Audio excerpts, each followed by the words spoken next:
Уважаемый Касым-Жомарт Кемелевич, уважаемые участники форума, дамы и господа, сердечно приветствую участников сегодняшнего форума. Уважаемый Касым-Жомарт Кемелевич, выражаю искреннюю признательность лично вам за приглашение принять участие в этом важном мероприятии, а также за радушие, теплый прием и великолепную организацию форума.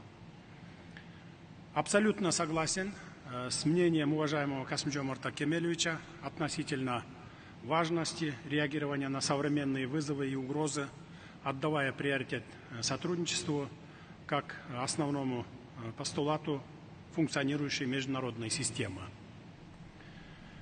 Становятся все больше востребованными различные региональные форматы, через которые наши страны могут сверять часы друг с другом и разговаривать с миром. Поэтому такие интеллектуальные, экспертные, я бы даже сказал, стратегические площадки, как Международный форум Астана, сегодня приобретают особую ценность и особое значение.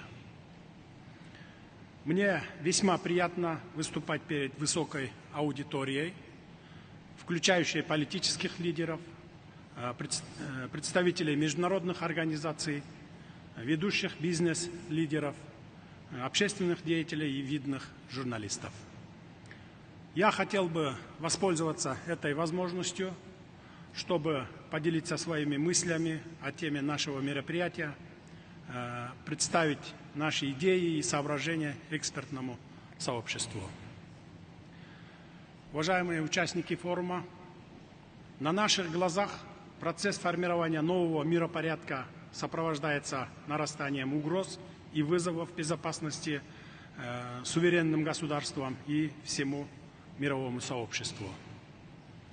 Я хотел бы акцентировать ваше внимание на некоторые проблемы, с которыми сталкивается не только Кыргызстан, но и весь мир. Во-первых, изменение климата и сохранение биоразнообразия. Мир живет в эпоху глобализации. Связи между государствами и народами становятся более тесными, чем когда-либо. Эра цифровизации открывает перед нами невероятные возможности, о которых даже видные ученые и мыслители прошлого не могли и мечтать.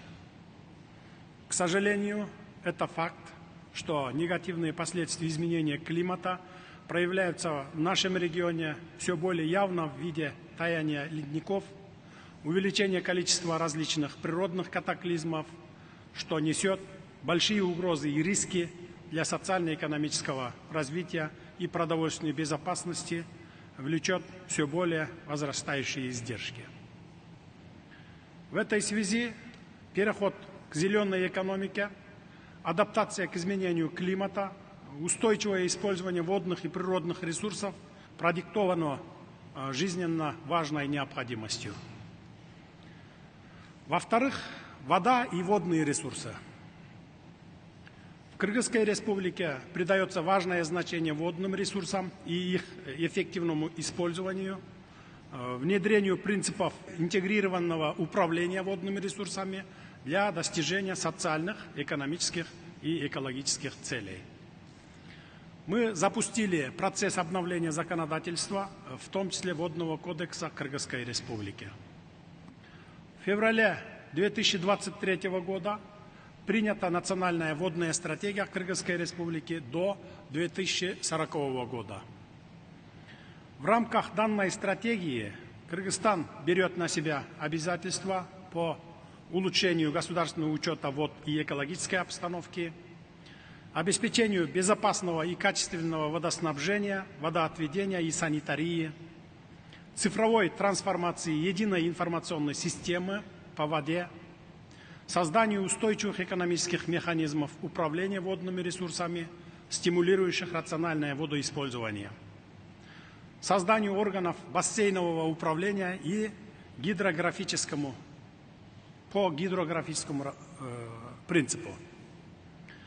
Особо хочу выделить то обстоятельство, что расположение Кыргызстана в зоне формирования водных ресурсов которыми также пользуются страны-соседи, обуславливает нашу высокую ответственность перед всем регионом.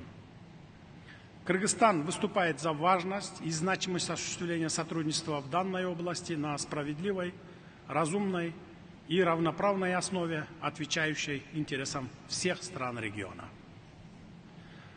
В-третьих, энергетика. Сегодня мир переживает непростой этап в своем развитии.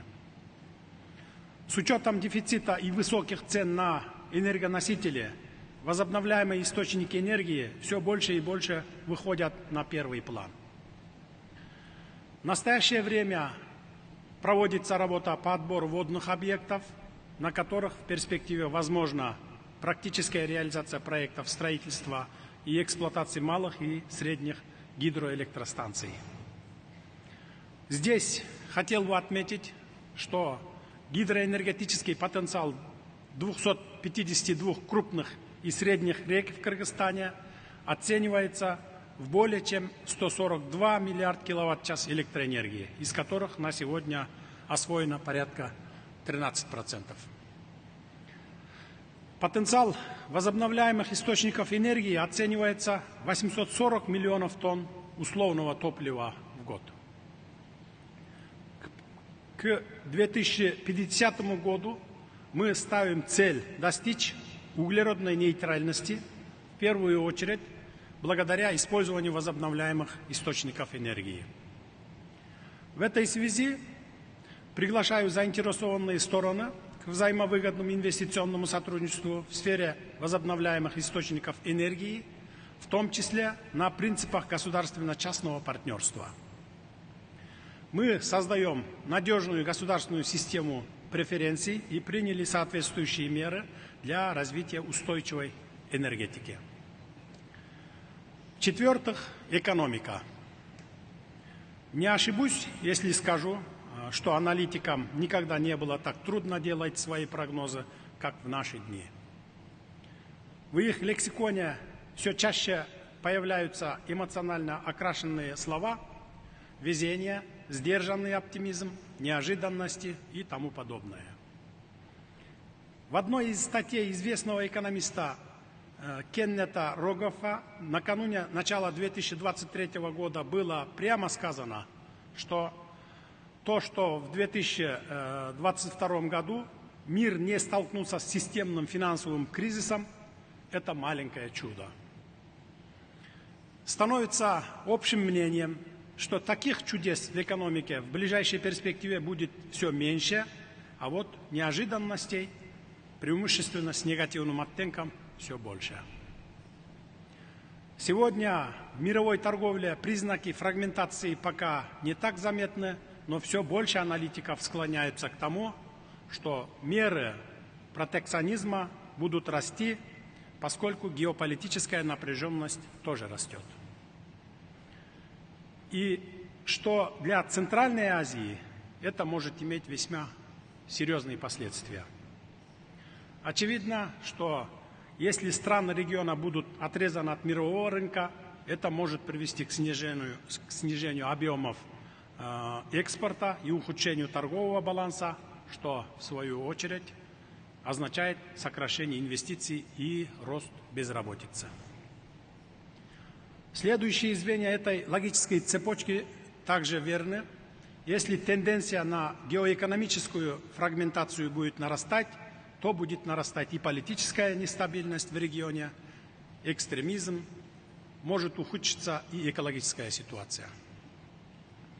Поэтому всем нам необходимо усиливать региональную кооперацию, искать новые эффективные форматы сотрудничества и одновременно активно взаимодействовать с различными мировыми платформами, причем не только в двусторонних форматах, но и как регион в целом. В данном контексте хочу отметить речь уважаемого Касым-Жомарта Кемелевича на состоявшемся в прошлом месяце Евразийском экономическом форуме, где он отметил в качестве главного мерила успеха экономической интеграции создание новых производств, технологий и рабочих мест. Уважаемые участники форума, дамы и господа, Кыргызстан осознает важность глобальных вызовов и готов внести свой вклад в их решение. Мы признаем, что эти вызовы требуют сотрудничества и координации усилий со стороны всех государств и международного сообщества. Принимая во внимание необходимость преодоления вышеуказанных вызовов, реализация климатических и энергетических проектов потребует больших инвестиций и финансирования. Мы ожидаем активное вовлечение наших партнеров, финансовых институтов в проекты в нашем регионе, направленные на переход стран к зеленой, устойчивой, климатической и экологически чистой, нейтральной экономике. Нам необходимо сосредоточить усилия на проведении согласованной политики по формированию и развитию транспортных коридоров с целью создания благоприятных условий для выхода на глобальные рынки.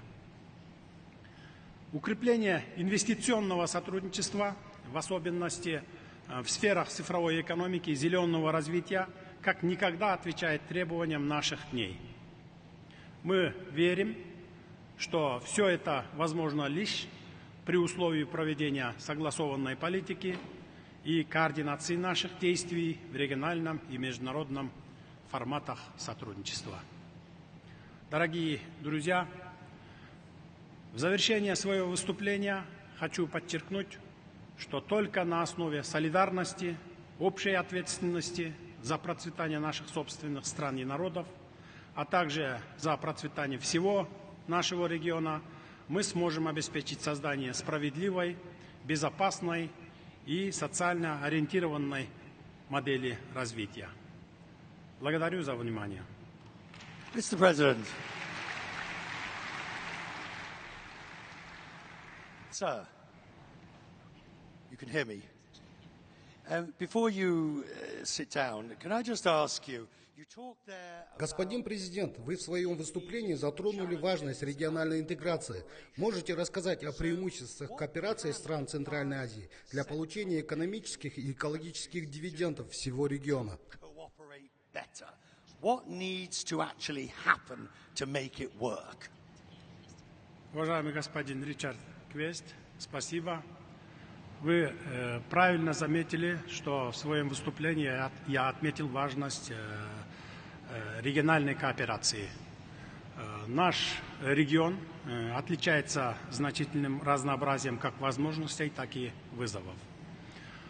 Большие запасы природных ресурсов, значительный демографический потенциал, транзитные возможности в центре Евразии создают все условия для совместного взаимовыгодного сотрудничества и развития. Наш регион представляет собой большое геоэкономическое пространство с огромным транспортным логистическим потенциалом. Здесь у нас успешно формируются все формы экономического сотрудничества и взаимодействия, в том числе в таких региональных площадках, как Евразийский экономический союз, Содружество независимых государств и Шанхайской организации сотрудничества. Причем все составляющие этой системы взаимно дополняют и усиливают друг друга.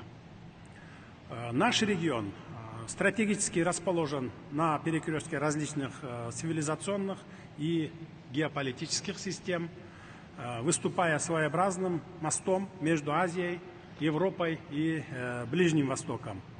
В данном контексте хотел бы выделить успешно функционирующие региональные площадки в формате Центральная Азия плюс Россия, Китай, Япония, Корея, США, Европейский Союз и Индия. Мы, представители родственных народов Центральной Азии, гордимся нашим общим прошлым, нашей многотысячелетней историей и культурой. Мы имеем много общего в традициях и обычаях. Многое сближает нас и с точки зрения сходства ментальности, психологии, мироощущения и мировоспитания. Все это я бы назвал нашим общим достоянием, очень важным конкурентным преимуществом. Thank you, sir. Thank you very much, sir. Please take turn. I'm grateful to you, sir. Thank you. Watch the step.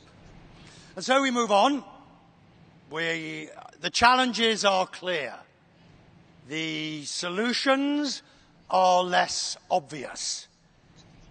The requirement of, to quote both presidents, the requirement of dialogue and, I would add, courage and honesty to the prosecution of that dialogue is crucial, which is why I'm delighted to welcome to the stage Her Excellency Zelica Cijanovic, the chair of the Presidency of Bosnia and Herzegovina, to give us a different perspective and to take us into a different part of the world.